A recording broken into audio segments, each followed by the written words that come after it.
Hello दोस्तों, मैं जितेंद्र शर्मा बिहार अड्डा 24/7 पे आप सभी लोगों का स्वागत करता हूं। और जैसा कि दोस्तों, जो बच्चे बीपीएससी तैयारी कर रहे हैं और जिन्होंने 68 बीपीएससी का एग्जाम दिया था और जो क्वालिफाइड हुए हैं, उनके लिए एक बहुत ही महत्वपूर्ण इंफॉर्मेशन अभी अभी आयोग की वेबसाइट पर दिखाई दे रही है। और आयोग ने यहाँ पर दो सबसे बड़े नोटिस यहाँ पे जारी किए हैं, जिसको जानना आपके लिए बहुत ही जरूरी है। जी हाँ दोस्तों, तो ऐसे बच्चे जिनका परीक्षा फरवरी में हुआ था, यानी 12 फरवरी को परीक्षा पीटी की आयोजित की गई थी 68, और उसमें लगभग लगभग 3590 स्टूडेंट पास आउट हुए थे। अब उनकी मेंस की परीक्षा होने वाली है और मेंस की परीक्षा को लेकर के ऑनलाइन फॉर्म मांगा जा रहा है उन विद्यार्थियों से जिन्होंने यहाँ पर पीटी की परीक्षा पास की थी। अब वो ऑनलाइन यहाँ पर फॉर्म सबमिट करेंगे, किसके लिए? मेंस के लिए। तो उसकी क्या डेट है, पूरा विवरण यहां पर समझते हैं। साथ साथ में क्या परीक्षा का पैटर्न मेंस में होगा, इसको समझते हैं। तो ये सारी चीजें यहाँ पे आयोग के द्वारा नोटिस के रूप में जारी किया जा चुका है। तो चलिए दोस्तों, यहाँ पे समझते हैं। दोस्तों, आज आयोग ने यहाँ पर बीपीएससी ने यहाँ पे जारी किया, स्पष्ट रूप से देखिए, यहाँ पर कह सकते हैं, देख सकते हैं। यहाँ देखिए दोस्तों, यहाँ पर स्पष्ट रूप से कह रहा है कि 68वीं की बात चल रही है, 68वीं प्रतियोगिता परीक्षा, ठीक है, जो 12 फरवरी को हुआ था। यहाँ देखिए, आप लिखा हुआ 12 फरवरी को हुआ था, और जिसमें 3590 अभ्यर्थी क्या पास आउट हुए थे।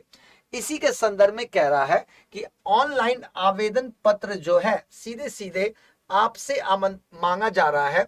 यानी सीधे सीधे जो बच्चे पास आउट हुए हैं, जाकर आयोग की वेबसाइट पर बैठ करके आप फॉर्म सबमिट कर सकते हैं। और ये फॉर्म जो है 6 तारीख यानी कि 6 फरवरी से ये फॉर्म आपको भरना है। और इसकी लास्ट डेट जो है वो 20 फरवरी, माफ कीजिएगा दोस्तों, 6 अप्रैल से फॉर्म भरा जाना है। और लास्ट जो है 20 अप्रैल जो है इसकी लास्ट डेट है। तो यहाँ पे आपको दो चीजें आपको कंफर्म कर लेनी है कि आपकी मेंस की परीक्षा होना है, और मेंस की परीक्षा के लिए आपसे सीधे सीधे आयोग ऑनलाइन फॉर्म भरे जाने के लिए यहां से फॉर्म आमंत्रित या मांग रहा है आपसे, ठीक ना। अब यहाँ पे सीधे सीधे समझते हैं दोस्तों। यहाँ पे अगर देखा जाए तो यहाँ पे स्पष्ट रूप से कह रहा है कि जो 68 बीपीएससी है उसमें कुल वैकेंसी 324 है।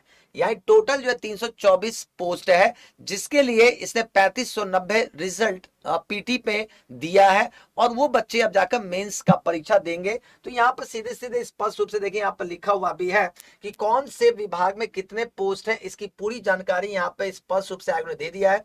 जिसमें पुलिस उपाधीक्षक का है, जिला समादेष्टा का है, जिला अग्निशमन प्राधिकारी का है। यहाँ पे स्पष्ट रूप से आप देख सकते हैं, पूरा इसने विवरण बाकायदा यहाँ पे दिया हुआ है दोस्तों, एक एक चीज का, कि कौन का कर अधीक्षक का पोस्ट है, राज्य कर सहायक का पोस्ट है, अवर निर्वाचन पदाधिकारी है, अवर निबंधक अधिकारी का है, श्रम अधीक्षक का है, जिला नियोजन पदाधिकारी की पोस्ट यहाँ पे स्पष्ट रूप से दिखाई दे रही है, किसमें 68 बीपीएससी में। और इसी तरह दोस्तों देख सकते हैं आप यहाँ पे सारे कितने नंबर्स ऑफ सीट है, इसका पूरा विवरण यहाँ पे दिया गया है आपको, ठीक है ना। अब इसी तरह से दोस्तों सारी वैकेंसी यहाँ पे स्पष्ट रूप से मेंशन है। अब यहाँ पर दोस्तों, यहाँ पर देखिए, सबसे जो मेन चीज है जो आयोग बताना चाह रहा है कि जो मुख्य लिखित परीक्षा की जो संरचना है, वो यहाँ पे सीधे सीधे स्पष्ट रूप से कह रहा है कि देखिए दोस्तों, आपसे जो पेपर जो होंगे, इसमें क्या सामान्य हिंदी का पेपर होगा, ये दोस्तों 100 अंक का होगा, और इसका 3 घंटे आपको समय दिया जाएगा, पहला चीज। दूसरा चीज याद देखिए, सामान्य अध्ययन का पत्र फर्स्ट है, जिसमें आपको 300 अंकों का होगा और 3 घंटे की परीक्षा यहाँ पे आयोजित की जाएगी। तीसरा सबसे इंपॉर्टेंट, सामान्य अध्ययन पत्र सेकंड है, 300 अंकों का ही होगा और 3 घंटे समय यहाँ पे भी देंगे। और साथ साथ दोस्तों देखिएगा, यहाँ पे निबंध लिखने के लिए आपको 300 अंकों का निबंध है, 3 घंटे समय इसमें भी है। और वैकल्पिक विषय पर देखिए, यहाँ पर स्पष्ट रूप से जो एमसीक्यू आधारित होगा, इसमें 2 घंटे का समय दिया जा रहा है और 100 अंकों का ये आपका होगा। तो यहाँ पर दोस्तों कितने हो गए टोटल, यानी 1 2 3 4 और यहाँ के साथ साथ पांच पेपर यहाँ पे आपको मेंस में होने जा रहा है, याद रखिएगा। तो दोस्तों ये पूरा पेपर का पैटर्न इसने दे दिया है।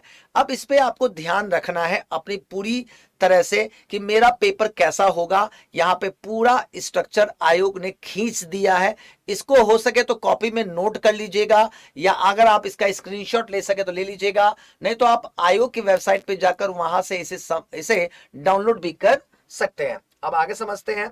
माय डियर स्टूडेंट, अगर यहाँ पे देखा जाए, ये पेपर का पूरा क्या इसने संरचना दे दिया है आपको सीधे सीधे।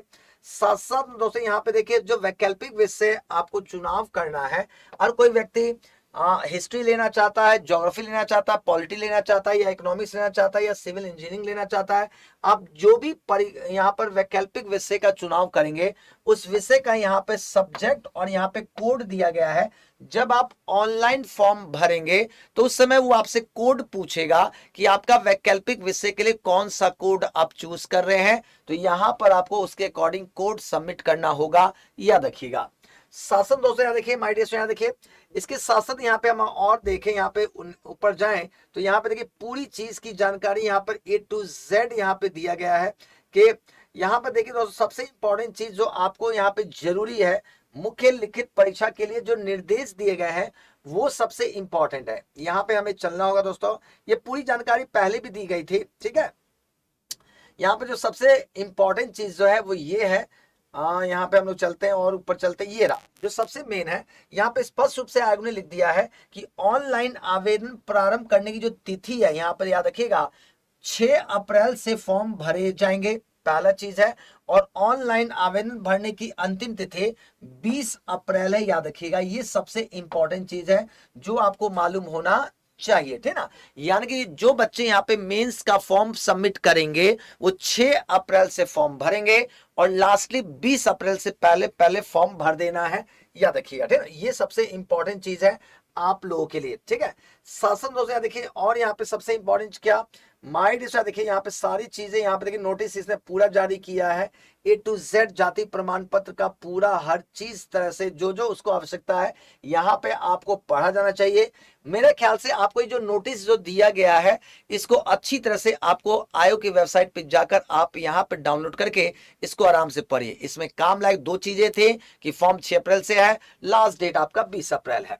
एक तो ये से नोटिस दिया है, दूसरा इसका जो नोटिस आया है आज ही देखिए दोस्तों, यहाँ पे नोटिस जो दिया है इसमें दोस्तों ये रहा, यहाँ पे देखिए इन्होंने दूसरा नोटिस ये दिया है कि पूरा परीक्षा की अवधि क्या है, किस समय कौन सी परीक्षा होगी, तारीख के साथ पूरा शेड्यूल इन्होंने दे दिया है।